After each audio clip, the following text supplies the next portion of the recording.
Hey guys, Cynic here, and we're back with another tech video. This time we're gonna be unboxing the SteelSeries Apex 7 TKL version. This mechanical keyboard comes with red linear switches, and it'll be my first time trying out a red switch keyboard. This keyboard works with PC, Mac, Xbox, and PlayStation.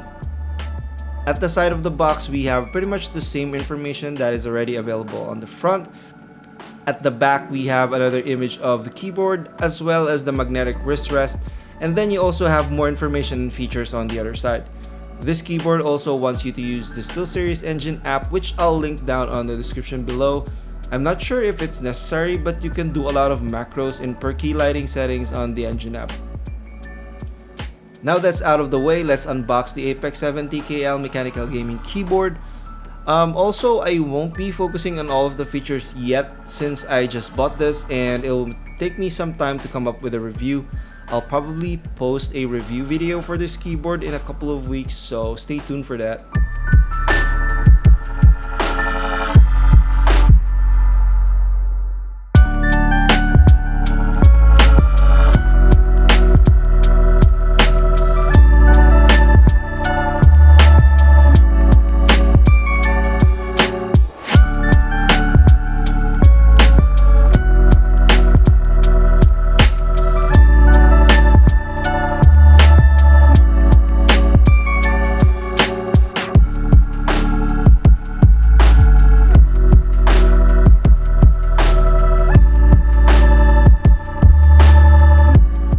The RGB settings that I'll be showing you are from the SteelSeries Engine options, which you can manually change. You can customize your settings in terms of which colors do you like, which mode do you want to use, as well as the reactive layer, where certain effects will trigger every time you press a key. Those effects are the line, ripple, and fade effects.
This keyboard comes with red linear switches, which I haven't really tried before.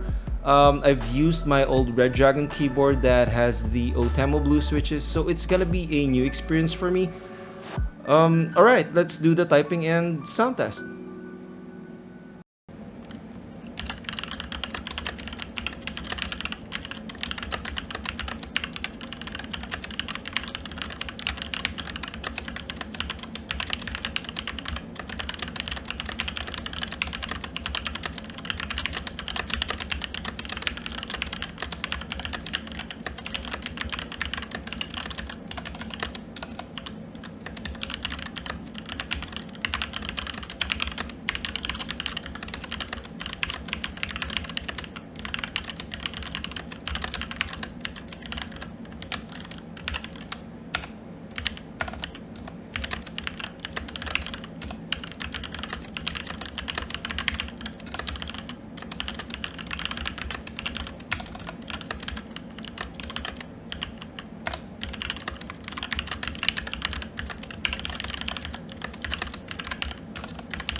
So there you have it. We've just unboxed the Apex 7 Mechanical Gaming Keyboard, and we've also done the sound and typing test. First impressions, I am quite impressed with the feel of this keyboard. It does have that premium look and feel considering the price, which is about 130 bucks in Amazon. The red switches are definitely a new experience for me coming from blue switches, and it actually feels really good even when you're typing. Well, not as great as a blue switch keyboard per se, but I really like how soft it feels, if that makes sense. Kind of like cottony, charming-like softness. I also haven't found anything negative or bad about this keyboard yet. Well, I'm hoping there isn't any. So that's good for an initial impression. I also like how you can customize the small OLED panel via the Engine app. If you're looking for a good red switch keyboard, then I highly suggest getting this one if you have the budget for it. All in all, I will be using this keyboard for a couple of weeks and then see how it goes, but as of now, I'm really loving this keyboard. Let me know what you guys think in the comments below, and as always, leave a like and subscribe for more gaming videos. I'll see you guys on the next one.